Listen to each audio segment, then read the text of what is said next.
Hey, welcome to episode number 30 of the Brave Widow Show. When you lose a spouse, it feels like you have gone to the edge of the earth, that you are living now in some alternate reality, that you're not even the same person that you were before you lost your spouse. And it can leave you feeling a little unsure, a little bit crazy, a little nervous that maybe something is terribly wrong. Like maybe you're not supposed to be feeling the way that you do. So, today I'm going to share with you six specific mindset changes that happen when your spouse dies so that you can rest assured this is totally normal. One of the challenges that comes with understanding these mindset changes is later on navigating them. So, what I would recommend is whether or not you're part of the Brave Widow membership community, that you find some sort of community, some sort of support group, online membership, close set of friends that you can relate to, because these are the people that are going to help you navigate this new normal, this new life. And that will help kind of be that thinking partner for you of reflecting and understanding how your mindset has changed, how your attitude, your perspective, your priorities have all changed, how different that is now that your spouse is gone, and whether or not you feel confident in making decisions or knowing if you can ever go back to the way things were before. So, the first mindset shift that happens is that you have a shift in priority. All of a sudden, when your spouse dies, you realize how many frivolous things that you spent time on, how you might have gotten so worked up about certain things that now you couldn't care less about. You think about things that are going to matter, like time with your family, time with friends, making new memories, having experiences, and some of the things that used to demand so much of your time and attention, maybe they've just kind of faded away. You start to realize the importance of pursuing your passion, of taking care of your physical and emotional well being, of creating rapport and relationships, and the things that you want to be able to look back on fondly at 80, 90, 100, or whenever your time comes. You now have a much sharper understanding of what your priorities should be. The second mindset change that happens is that you have a greater appreciation for life. So the experience of loss makes you more aware of the value of life and how quickly that can be taken away from us. I often think of it as we no longer live in this naivety or this sense of innocence that we don't really understand the permanence of death. And it's not that I never understood it before, but it's hard, especially as a younger widow, to think, wow, somebody's life was only 20, 30, 40. If it's a child, it's even younger than that. And it's just sometimes eye opening to realize just how much we should appreciate the time that we are given and the time that we do have here on this earth and what we do at that time. You may cherish the small moments more. You may appreciate a sunset more. You may just really savor the small, fine things in life that historically you've taken for granted.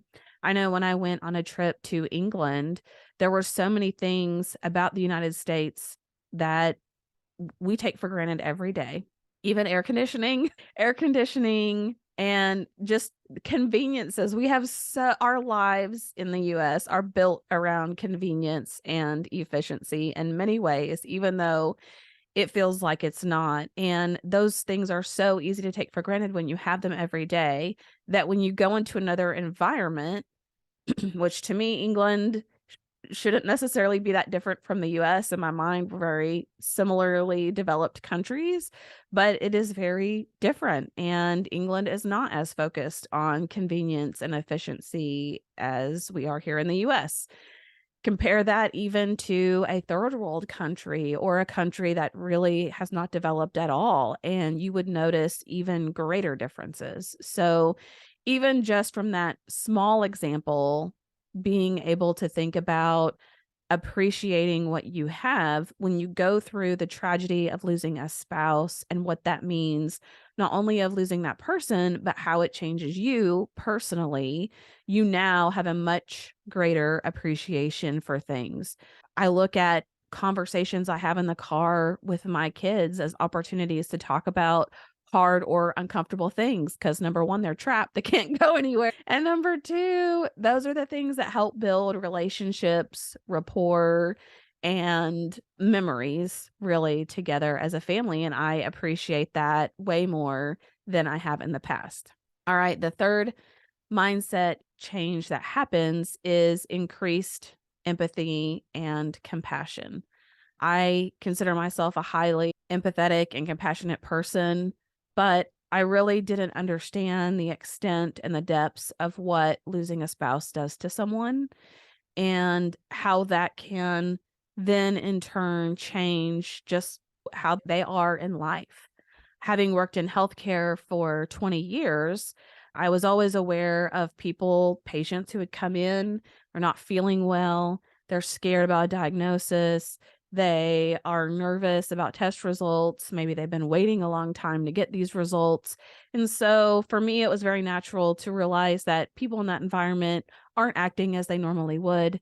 Maybe they're shorter, more irritable, maybe they're just more nervous. It's harder to get information out of them. They're not thinking clearly. But oftentimes thought about it in that setting, not necessarily out everywhere that I went. So, just in general, I think you have a greater sense of empathy and understanding that someone may look perfectly fine on the outside and someone may seem like they have it all together and life's great. But there could be challenges that they're battling and dealing with that we don't see. So we have a greater tolerance for things that normally might offend us or irritate us or for the actions that someone performs. This can also deepen the relationships with friends and family and help increase your ability to support them when they have times of need. I know for me, I have a much higher tolerance for things that just really used to get on my nerves. And now I step back and look at it as there's things we all do to each other that are slightly annoying and irritating and probably get on each other's nerves. But at the end of the day, when I look back a year from now, 5 years from now, and so on, I'm not going to remember all those little things. I'm going to remember the overall way I felt around that person and the relationship we had and the memories.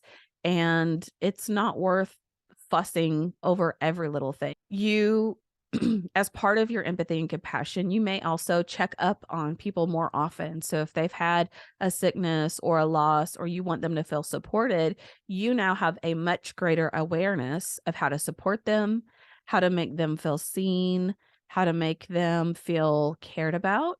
Even if someone loses a parent, if you haven't lost a parent, if you've lost a spouse, some similarities there may be to having lost a parent and things that you could do that would be nice to honor the memory of that person, to let the grieving person know you haven't forgotten about them on Mother's Day and some of those other occasions that may be really hard for them. And you tend to have maybe a softer heart for people that are going through some of those same things. The fourth mindset shift that happens is you have this acceptance of impermanence or mortality.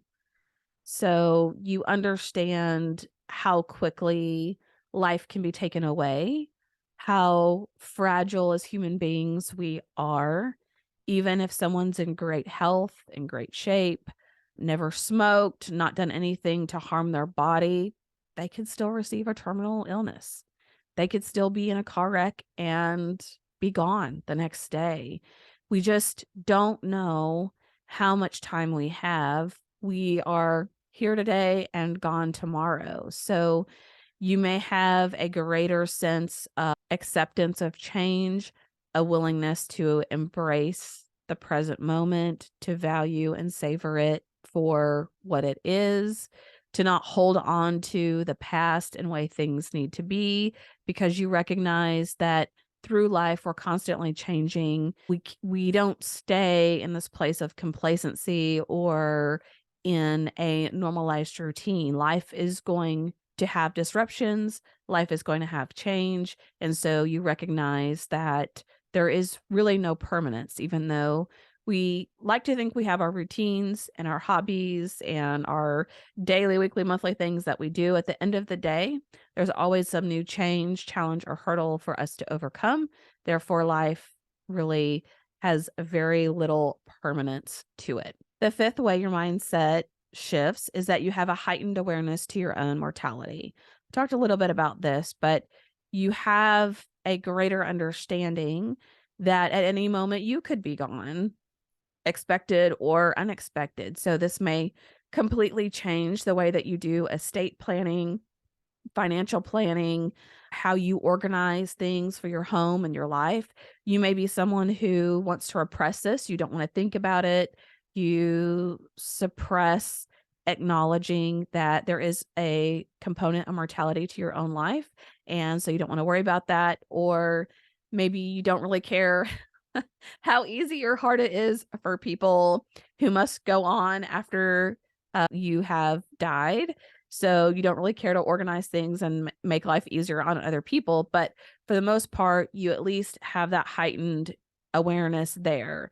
There are so many times when I hear other couples that are talking, or if I see in a Facebook group someone's talking about whether or not they should get married, they don't really want to get married, they want to stay just engaged or boyfriend, girlfriend.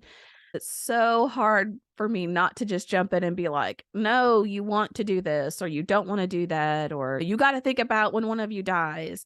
Because, when you're 20 or 30 and you're just thinking about getting married, you're not thinking that either of you is going to die for a really long time. And so I try not to be like that old person in the group that's trying to help bring awareness. But as you see and hear those conversations around you or online, you do have this heightened awareness that we are mortal beings. We're not going to be here forever. And you want to be prepared, and you want everyone else around you to be prepared, because you know how much easier that will make your life or the life of others if something does happen to you and you have everything already all lined out. All right. The sixth mindset shift that happens whenever you lose a spouse or your spouse dies is an apathy towards things that you used to prioritize. So I used to be very adamant about how I wanted the house to look, what color I wanted things to be, where I wanted things to go, how frustrated I would get if people just left their clutter everywhere. And I really just wanted things a certain way. And it wasn't that I couldn't have repainted or reorganized or done some of those things, but Nathan and I didn't really agree on some of the areas of our house. And so we just kept putting changes off because we couldn't really come up with something that felt good and comfortable to the both of us. And what's funny is, in many ways, those things haven't changed. I've just left them. I no longer care. It's no longer a big priority. Would it be nice to do some of that stuff? Sure.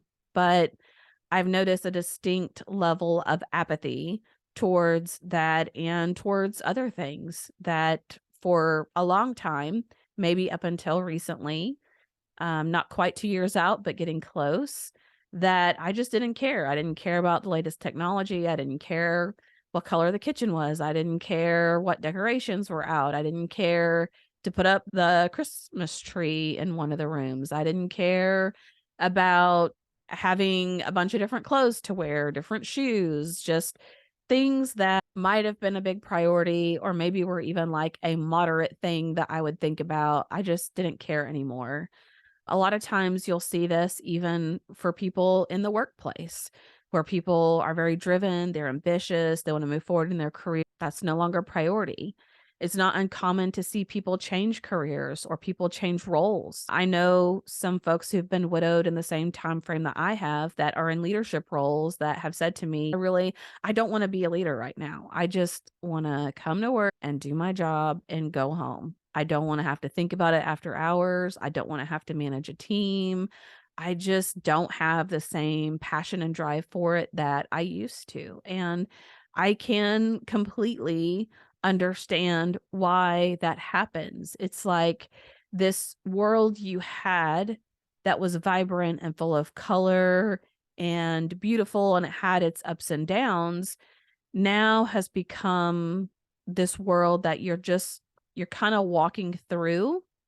Maybe you feel a disassociation or you feel distance, like life is kind of happening around you or to you, but you're not really involved. You're just kind of watching it from a distance. Or maybe everything just has a slight shade of gray to it now. It's not as vibrant and beautiful as it used to be. And that's a very difficult challenge and hurdle to overcome at times. So it is normal for you to become apathetic about things that you used to prioritize.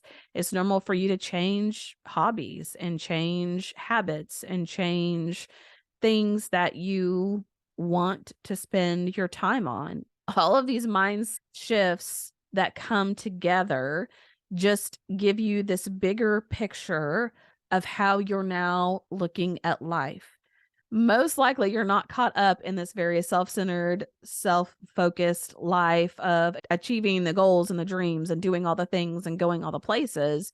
You now have a greater appreciation for life and memories and experiences and relationships and things that matter. So your view and your perspective of the world has completely changed, and you're going to navigate that differently than you have before. And while you might try to explain it to your family and friends around you, it's very likely that until they've gone through something similar, they're not really going to understand. They're going to continue to live life the way that they have. All right.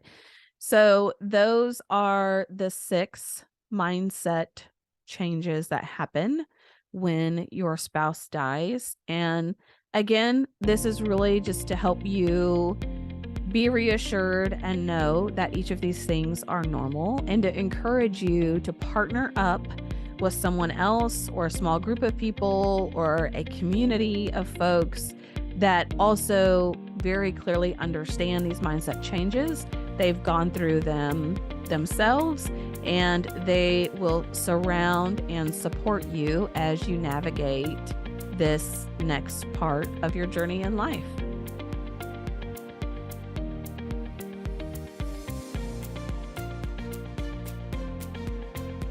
Hey guys, thank you so much for listening to the Brave Widow podcast. I would love to help you take your next step, whether that's healing your heart, finding hope, or achieving your dreams for the future. Do you need a safe space to connect with other like-minded widows? Do you wish you had how-tos for getting through the next steps in your journey, organizing your life, or moving through grief? What about live calls where you get answers to your burning questions? The Brave Widow membership community is just what you need. Inside, you'll find courses to help guide you, a community of other widows to connect with, live coaching and Q&A calls, and small group coaching where you can work on what matters most to you. Learn how to heal your heart, find hope, reclaim joy, and dream again for the future. It is possible. Head on over to bravewidow.com to learn more.